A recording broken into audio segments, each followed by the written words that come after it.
આજે તો ઘણી બધી ચોકલેટો ખાવા માંડી.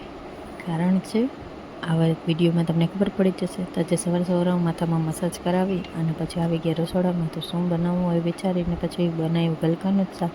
અને શાક બનાવીને બધા બેઠા જમવા એકસાથે. અને જમીને જો આની સાથે થોડી થોડી મસ્તી કરીને થોડુંક ખાધું ફ્રૂટ ખાઈને પછી હું જે હેર વોશ કરીને આવી જ આપણે જે મસાજ કરી તે બધી ધોઈને અને પછી સાંજ પડી એટલે જો અમને એટલે ભાઈ આવી ગયા એટલે એ જ બધાને બહુ મોટી સરપ્રાઈઝ મળી. કારણ કે કોઈને ખબર નહોતી કે એ આવવાના છે.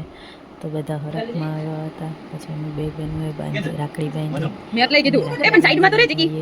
સરપ્રાઈઝ કેવું આપ્યું હજી પણ, કારણ કે આખું બેગ ચોકલેટનું જ ભરીને આવ્યા હતા. એટલે ધ્યેયની મજા પડી ગઈ ને અમને મજા પડી ગઈ ચોકલેટ ખાઈને. અમે તો એકદમ ખુશ થઈ ગયા. તો થેન્ક યુ ભાઈ ચોકલેટ ખવડાવવા માટે. અને પછી જે ભાઈ બેગ લઈને આવ્યા હતા એ બેગને ચેક કરવા માટે કેવું સારું છે.